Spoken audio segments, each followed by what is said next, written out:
Hello, welcome to Conversations at TheWholeNote.com. I'm happy to say my guest this evening is Angela Hewitt, who's in Toronto on this day, which is November the 12th, 2014, literally and figuratively on a flying visit to town. That's right. I'm just here for a few days to play in Aurora, Ontario, before moving on to the States, but it's always a pleasure to be here. Thank you. And in from London within a jet lag time frame. That's right, London, England. Yeah. Yes, I arrived late last night from London. I played there the night before in the Hampstead Arts Festival. So it is very tight, this trip, but I'll get some time in my hometown of Ottawa later next week. So I'm looking forward to that. Last time the Whole Note hooked up with you, you were on the brink of a world tour around Well-Tempered Clavier, which is 2007, 2008, that's right. About 110 dates. I think it's something like 110 concerts in 26 countries on 6 continents. Yeah, playing Bach's Well-Tempered Clavier during 14 months. Yeah. And it was a wonderful experience, really, first of all, to play so often that music. I mean, I'm not an artist who travels with the same recital program all year round. I don't do that at all. But with the Well-Tempered, it's such a challenge to get up night after night and play it. And as I was on most occasions from memory, that it was always I always went out on stage thinking, okay, I'm going to try and get it even better tonight. And yeah, by the end of the 14 months, I think I'd had enough. But I'd really covered so much of the world, and to bring that music to so many people and to see their reactions, it was really a fabulous thing. And this time you're just on the heels of a release of Art of Fugue. That's right. Are you going to be touring that in the same way? Well, not in the same way exactly, but I have been performing it a lot. I performed it 2 nights ago in London, and I've played it in Glyndebourne in the Opera House. I've played it at my festival in Italy. I've played it in I played it in other places in Italy. I'm playing it in Brazil next April in São Paulo. Yes, I don't know. I can't think now of all the places where I've played it. But Wigmore Hall in London too, the Festival Hall. It's something that will remain in my repertoire, I think, now for many years to come. So where did the Hyperion, the recording, where did that fit into the cycle of playing? Do you like to ahead of or in the middle, or how did that work? It worked in the middle, really. What happened was that I hadn't done the Art of Fugue ever before, because when I grew up, it was never really considered a keyboard piece or even anything that you performed much, you know. But then when I finished the major cycle of recordings for Hyperion, everybody started writing me, "Why haven't you done the Art of Fugue?" I thought, And so for the 12-13 season, I was asked by the Royal Festival Hall to give 2 recitals, one in the autumn and one in the spring, with programs that somehow would match up. So I thought, well, here's my chance to do the Art of Fugue, because then I can present it in 2 halves, and which gives me a chance to work on it better than playing it all at once for the first time. Right. And that's what I did. I matched it with late Beethoven, which was a perfect thing to team it up with. And so for that whole sort of year and a half, I played it, even though I played it in 2 halves, I played it a lot. And then I first played it at my festival in Italy in July of 2013. And then at Trasimeno. That's right, Trasimeno Music Festival. And then I recorded it the following month, so in August of 13. And now the CD is just out. And so it's coming a bit in the middle. But with something like that, I would never, ever go into the recording studio and record it without performing. It's just too important to have performances as part of the experience. And as a single performance, it's a massive piece. It is. It's 90 minutes non-stop. I play it without an interval, without an intermission. But I must say, in London 2 nights ago, the audience was so quiet, and it was in a beautiful church with beautiful sound, and I had a wonderful Fazioli piano, and it was just bliss. And I think it's a really very special experience when you can hear a piece that is that long, and create a mood and sustain it. And with something like that, it's really worth it, you know. Although I'm not saying that it's an easy thing for the audience, because it's not. Yeah. It takes great concentration from them too, or else, as I told them in my pre-concert talk, which I also did, that they can just chill out and you know, they don't have to think of all these fugues. Really, it's beautiful music, and it can be listened to also just like that. But Did you think of a well-tempered clavier as also not being a piece before you engaged with that one, or is there similarity? You mean, or, I guess, I mean, to because you're saying perform it you all thought at once, of or? art of fugue as you had thought of it not really as being No, a programmable work right. in the same way. No, well, what I really meant more with the art of fugue is that, you know, in the first edition, Bach wrote it out in what we call open score. So that's one voice per stave. Most of the fugues are in 4 voices. So like a string quartet, you see. So that's why a lot of people say, oh, well, it's not a keyboard piece because it was written like that. But actually, that wasn't so unusual for very complex contrapuntal music to have it written out like that. And the thing with Bach's fugal writing, especially in the art of fugue, is that the voice leading is so perfect that each voice, you know, if you tried to do that with a Mendelssohn fugue, or bless him, even a Beethoven fugue, you would see that the voice leading, sometimes it gets lost, or you know, it doesn't, it stops in strange places, whatever, whereas with Bach it's always so perfect. But no, and also the art of fugue long been considered more just an academic work. Right. You know, to study, to see what Bach could do with this one subject in all these different fugues, double fugues, triple fugues, mirror fugues. Whereas the well-tempered clavier is very different, and the art of fugue almost makes it look like child's play. I mean, first of all, we have the preludes that are very you know, in all different styles and moods and dances and beautiful pieces, and which break up sort of all the fugues. So whereas in the art of fugue, it's only fugue. It's all fugal. Yeah. So the two are very different. But I also, you know, playing the well-tempered clavier all at once, that's also a huge challenge. But it's different just because you have so much different musical material to work with. I was there for the 2 nights you did on that the Glenn Gould studio in the October, I think it was. I can't somewhere remember, around but there, I remember. Yes, yeah. okay, sure. I remember that. Interestingly, it is a bit of a segue, but when you came to Toronto that time to do that program, you took a little side trip out to Port Hope with Daniel Muller-Schott to do a recital, and I found myself thinking about Aurora in the same kind of context, that you seem to, I won't say it's a pattern, but it's interesting that you engage with smaller recital venues. I've always done that, and I suppose, you know, the stage that I am now, I could do away with such things, and many of my colleagues do. But I feel that it would be a loss for me, and of course a loss for the people in those communities. But I do feel that going into the smaller ones, first of all, it's you know, you can often play a program there that then you have to play in Carnegie Hall, and so it's very useful in that regard. But that's not the only reason I go. It's great for enlarging your fan base, and just giving people pleasure. You know, they're so thrilled when you go to a small town, and they really put themselves out to make you feel welcome. And whereas you can go to a very big hall and nobody takes much of an interest in you at all. If it's Tuesday, this must be Angela. It must be Carnegie Hall. No, but anyway, so I enjoy that. So what's your program tomorrow night? Well, tomorrow I have a big program. I mean, 2 big programs this week.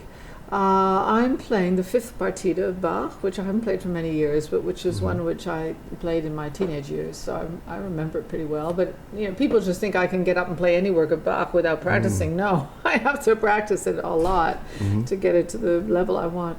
Beethoven, his second last sonata in A-flat major, opus 110.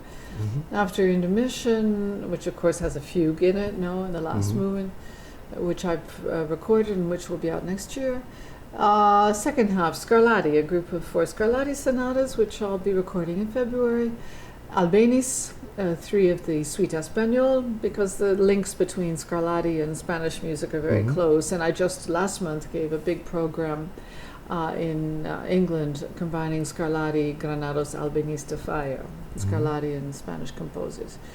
And then to finish off, the big Dante Sonata by Liszt, which I've also recorded this year, which will be out soon after the new year. Also with Hyperion. All with Hyperion. That's all with Hyperion. So talk about that a little bit, the relationship with one label like that. Is it a relationship with one Tonmeister as well there? Well, both. I mean, my relationship with Hyperion started 20 years ago in 1994. That's 20 years ago, isn't it? Yes.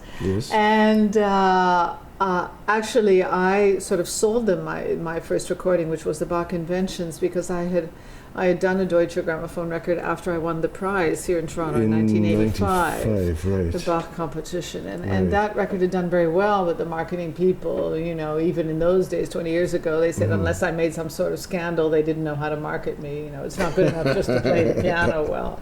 Right. So I waited many, many years before making another record, and then I wasn't willing to wait anymore. And so I got my former producer from Deutsche Grammophon, who had retired then, and he found this young Tonmeister, sound engineer, Luca Birkenhoff, who was freelancing for Deutsche Grammophon, but very brilliant. And when the older man then stopped doing recordings, Luca took over the whole production, also producing, because he's a wonderful guide in that way as a musician, you know, suggesting things to change, and that's what a good producer should do. And so we've worked together 20 years. But then anyway, Hyperion took on that first Bach recording, but only if I would record the complete Bach. I said, sure. So this is really the monkey off your back, so to speak, with the art of fugue. That's right. So that was back in 1994 that I started with Hyperion, which was then run by Ted Perry, the formidable Ted Perry. Now it's his son, Simon Perry, who runs it. And they've been great, Hyperion, because, you know, at the moment, in the last few years anyway, I have been recording 3 or 4 CDs a year, which very few pianists do in today's climate. And really wonderful repertoire. I mean, besides Bach, but you know, Beethoven sonatas, Mozart concertos, but also a lot of French music, Chabrier, Couperin, 3 CDs of Couperin, Rameau, Messiaen, the complete Ravel, Debussy, Fauré, and Schumann, and so we have an incredible discography together now, and lots of projects still for the future. So although, you know, I could be with a bigger name label. What does that mean anymore? It doesn't mean anything. What does it mean? It's the quality of the recording. Yes, I mean, I could be with a label that gives you more actual PR, if that's what you want. But I have all the musical integrity of being with Hyperion and really doing what I want. And the vigorous concert schedule, and you take your music live, which is more important than what a label can do these days. For sure. Do you take your piano with you? Sometimes. I have 2 concert grands, one here in Canada, which sometimes is in Toronto and sometimes is in Ottawa, but at the moment it's here in Toronto. I'll be performing on it. It's a Fazioli concert grand. I'll be performing on it in Kerner Hall on January 9th. With Anne-Sophie von Otter. I want to ask you about that later, as well. We'll get to that. And then I have one in Italy, in my home there, that I use at my festival and concerts in Italy, but also I took it up to Finland. Can you imagine? It went by truck and by boat in January. Was that for your Turangalila recording with the Finnish Radio Orchestra in Hanhinintu? I took it there. That's your 9-foot with the 4 pedals. It is. Right? You're informed. Yes, well, the internet makes experts even out of people like me. Exactly. Well, my piano went on the boat across the Bay of Finland from Germany and arrived safely. And because when I make a recording that's special, I need to have the best piano. Otherwise, why bother making the recording? It doesn't make sense. So I need to have my own pianos for that. And they're wonderful. Fazioli pianos are wonderful instruments and have such color and response. And I'm really happy playing them. So sometimes I take it, but it's usually a question of money. You know, if it didn't cost anything, I'd take it everywhere. But I have to be reasonable. Right. You were here in June for Luminato. You did a program called Keys on the Street with Trey Armstrong. Exactly. Which was a combination of dance and... Yeah. You played, 70 minutes non-stop I for that? did. I played the whole Goldberg Variations without repeats, but no, I played more than 70 minutes, I think. And then I played short pieces by Messiaen, by Couperin, by Schubert, by Debussy, the Gollywog's Cakewalk, Clair de Lune, Debussy. And these kids, in their early 20s, did this urban dance, street dance, to the music. A lot of it was improvised. Most of it was... Well, not all of it. No, Trey had done the choreography, but a lot of it was improvisation. And in fact, some of the best bits the day before the show, because they weren't dancing to every Goldberg Variations, but I said to them, look, I feel a bit lonely up here just playing alone, so why don't you do a few more variations? And they did. And that was only like the night before that they... But at first I thought this was going to be awful, this is going to be terrible. But then we started, and first of all, the kids were so great, really... really nice, very good at what they did, and I really loved playing like Variation 13 of the Goldberg and seeing what they were doing, and it really flowed well, I thought. So it was fun, I enjoyed it. Did you find that there were chords with your own instincts about dance in the music? Because I know that's something that's really part of... I mean, you studied what, almost 20 years? Yeah, I did 20 years of ballet from the age of 3 to 23. And you've talked about discovering the dance in the music, even when the movements are not flagging for you. This is this is a minuet or a minuet or a bourrée. That there's music to find with your sitting bones, if not with your feet. Yeah, all the time, in Bach fugues, in Beethoven sonatas, in Chopin mazurkas. Of course, that's a dance, but yeah, it's always there, a song and dance in music. So. Yes, I did. Although, of course, urban dance and classical ballet is very different, and their phrasing and what they were doing sometimes ran over, whereas classical ballet is more connected, should be more connected with the phrasing of the music, and they sort of ran over. More dotted rhythms. Yeah, but it was, as I said, since it was so fluid, it was really very nice. Anyway, but yeah, for me, most of music is song and dance, and that's incredibly important. Yeah, when I'm teaching kids, I'm in masterclass situations and tell them a few things, but then I take them through the piece and I sing along, and a lot make some movements, whatever, but just try to get them to feel that. It has to come from inside. Yeah. Messiaen. Going back to 1985, you mentioned the Bach International competition, and you pulled out a piece of Messiaen with him and Yvonne Loriot on the jury. On the jury, that's right, his wife for whom it was written. And yeah, I did. I thought, well, he's sitting there, why not? I mean, if he should like to hear his own piece played, and there was a risk, of course, but I thought if I can pull it off. And my wonderful French teacher, Jean-Paul Sevilla, had taught it to me, and I had done some Messiaen before, and I loved his music. So I played it, and they gave me the prize. So. But when I met them, I'll always remember that. We have a wonderful photo of that occasion. When I met him at Roy Thompson Hall after the final night, and she was there too, of course, and they were so nice. They were very generous people. And she said to me, "Oh, you have some very good fingerings. You must give them to me." Not in your life, honey. Yeah, fingerings are so. When you found a really good fingering, you went. That's proprietary. Once you got there. No, but she was terrific. And I saw her 14 years later after the competition in London. She performed. He was, if I'm not mistaken, he was then dead. Yeah, he had died just before that. And she remembered every single piece I had played in that competition. I mean, she did have an incredible memory. But I read somewhere she sent you the score for Turangalila. She did. And, she sent me the score, and I always wanted to go and learn it and play it for her, but I didn't manage that before she died. But she sent me the score with a wonderful letter, which I have inside my score. And now that I played it, I find it really thrilling. I'm playing it again in a few weeks' time. I have to start practicing it again in Tokyo, in Suntory Hall, one of the best concert halls in the world. And yeah, it's a 75-minute piece, incredibly joyous. I mean, if you haven't heard that before and you know, it sort of starts, you think, good heavens, what is this I'm hearing? But it's yeah, I love the colors that Messiaen, conjures up, and the rhythms, of course. It's very dance related too. And so you recorded that with Lintu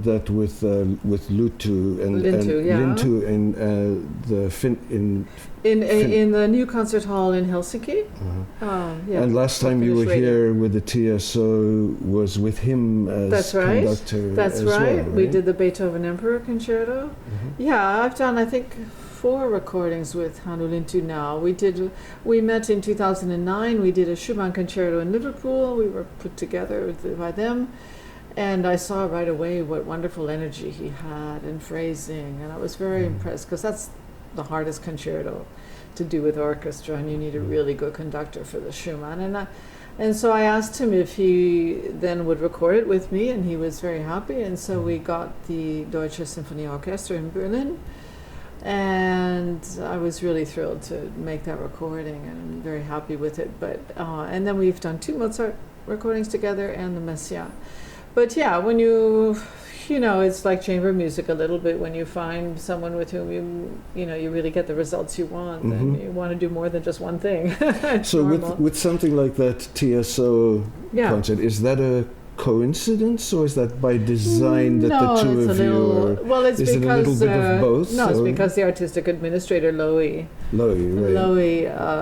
Follis had heard that, and knew that I was working with Hannu, and had heard the recordings, and knew that we were doing things together, and so she very much wanted to have us there. So that's how that worked out. So does your own festival work that way for you, in terms of forming of relationships with people that you want to work with? Yes. I know Anne-Sophie von Otter, who you're playing with at Körner. Right. Was at your festival That's how we met. A couple of years ago. Yes, she was. Was that the first time you'd worked together? That was, and I was looking for a singer. I think that year I had planned, that piece by Respighi, the Il Tramonto, the Sunsets, with mezzo soprano and string quartet.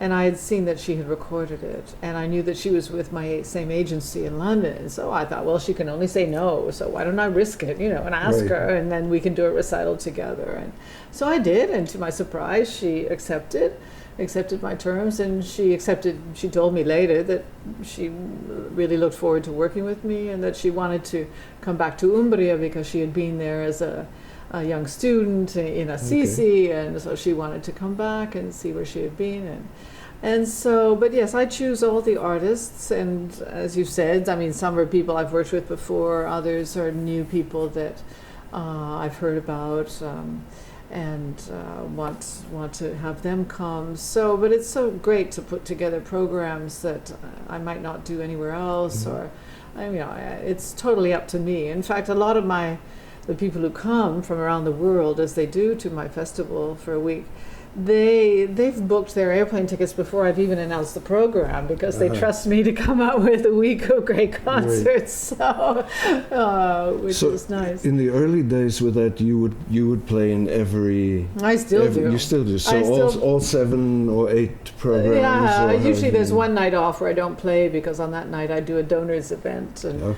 so I'm otherwise. I mean, I'm there, but I've got enough on my hands. So it gives you a chance to do a wide range of repertoire, and to be in the piano quartets and conduct from the keyboard. That's right. And I mean, I suppose you can say, oh, well, I shouldn't play as much as I do, but the thing is, that's one of the great pleasures of me in putting this festival together, is that then when the artists come and we start to rehearse, and I don't think I would do this festival unless I played, because I would let somebody else do it. It's too much work. So the playing is my récompense, is my reward. And then, as I say, to get the artists that you need to have that personal contact is great. So it's a lot.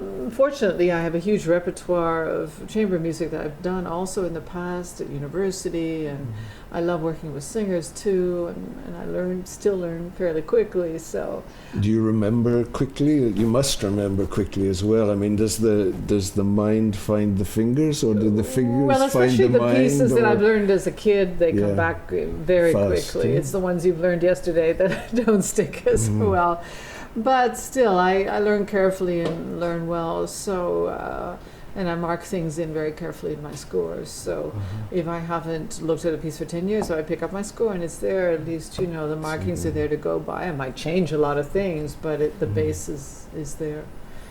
Do you think you'll revisit repertoire that you've recorded before? I mean, Oh, sure. Or you- Yeah. even with the Bach, or especially with Well, the Bach? I think I will do another Goldberg at some Okay. point. I mean, I did the Well-Tempered Clavier twice. The Goldberg probably I should do, maybe even as a DVD or something. I'm not sure. Do you think there are things that you would give yourself more permission for with the Goldberg if you do it again? Because when Yes. you did it the first time, there was very much a climate of why are you even doing this on the piano? I suppose. But at the same time, you had an extraordinary. I mean, that to me that has its downside and its upside. There's a kind of recognition that comes out of the work that people like Pintock and others were doing in the early music climate. A recognition of the danciness, but also a sense of there was a lack of permission to express, maybe. It depends on the interpreter. It's hard to generalize. So how would it be different for you if you did revisit it, do you think? Well, I think if you listen to my two versions of the Well-Tempered Clavier, I mean, they're not huge differences. It's obvious it's still the same person playing, really. But if you listen closely, there's a wider range of color, but still sticking within an accepted range of color for Baroque music. It's more elastic now, not quite as strict. I mean, I had a piano teacher somewhere in Oregon say to me, "Oh, well, I have my students listen to your earlier recording because your second recording is more free, and if they played it like that, they'd be marked down in their exams, Right. That's interesting.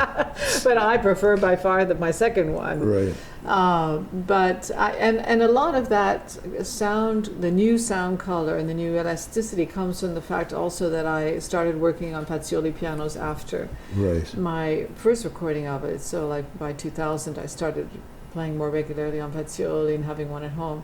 And it just expanded also my imagination for color.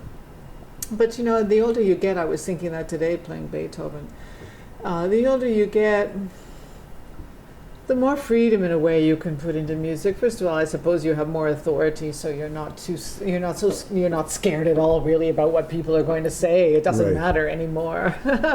But I mean, you do see that music, you can put on the metronome to see a tempo, but you can't play a whole Beethoven sonata with the metronome going. It wasn't composed with a metronome. No. So. It never was meant to be played that way. But you can see how it really has to follow. Yeah, the lines and the breathing, and one has to be open. So it's interesting how one develops with age. Quick little side trip to Ottawa. You're taking a side trip to Ottawa, but I wanted to ask you about Orchestra. Because that's a project that that I just recently took on as ambassador. It's a sort of an El Sistema-based program that some music teachers have started in Ottawa, and they really must be commended for what they've done. And they take kids from the Centertown areas, from the disadvantaged neighborhoods of Ottawa, who otherwise would be standing on the street corner after school, and many come from abusive homes as well. And they've taught them instruments, and in a very short time they're playing something and playing together and singing and with voice they much have, an instrument. The program works on. both. You spend as much time with your instrument as you do with your instrument. Yeah, exactly. Which is interesting. And when we launched this, or at least when they made me an ambassador the other day in Ottawa, and all these young kids singing, and from so many different nationalities as well, and backgrounds, and then played a movement of a Brandenburg concerto.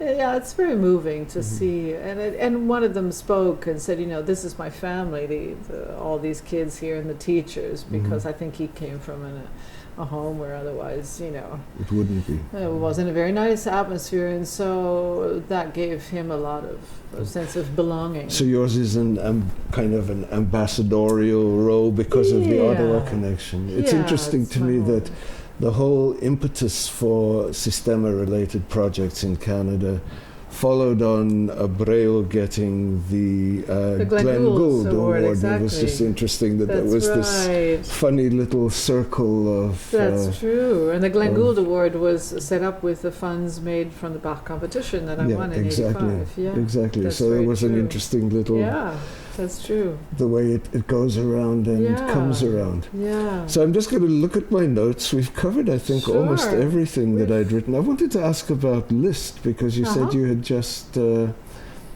just finished a recording project, and the B minor sonata, the big sonata, the 3 Petrarch sonnets, and the Dante sonata. So, silly question, but do you think Liszt was thinking of Bach when he chose the key? Well, I tell you, I've played that piece in recital last year. I played it a lot in the second half of a program, ending a recital with it, but after Bach's Chromatic Fantasy and Fugue, which is in D minor. But I mean, what a combination those made, because the daring, the richness of the harmonies, but also the chromaticism and the bass, which the Liszt has so much. I mean, the opening motive too, and those scales that go down, but there's so much chromaticism in the Liszt sonata.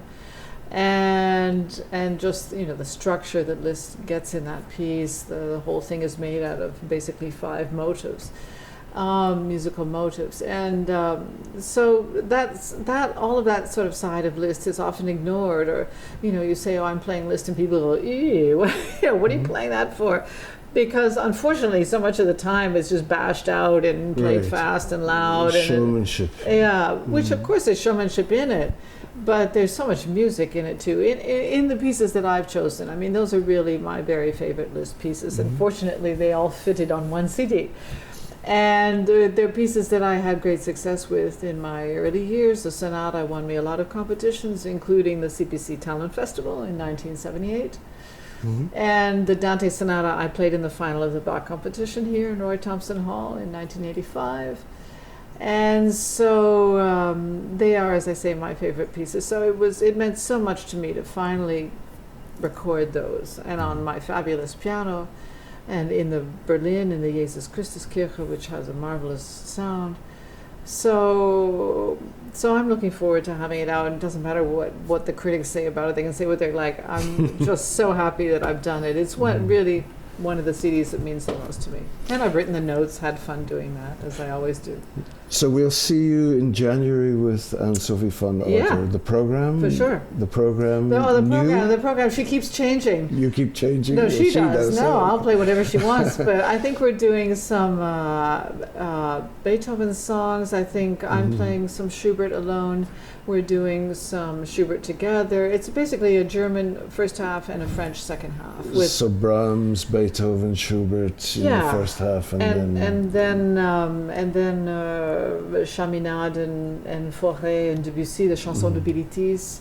I'm playing some Chabrier solos, so it'll be fun. So it sounds great. And then after that, when will we see you again? Do you know yet? In Toronto, I don't think there's anything planned yet. So, not for a but while. Hopefully before too long. How far ahead into have you got dates already? I have a date in 2020. Really? I won't tell you where because it's not announced yet. but I have a whole cycle of concerts somewhere in the world between 2016 and 2020, a big cycle. So I think I'm the only person in my agency who has a date already for 2020. That's just the one, but still. But no, I'm normal. I mean, we're planning now for 2016, 17. I'm so glad you found this little bit of time for us. My pleasure, David. It will be great to follow you both in the recordings, and to see you in January. Thank you. Thank you so much. Thank you. And thank you. Bye-bye.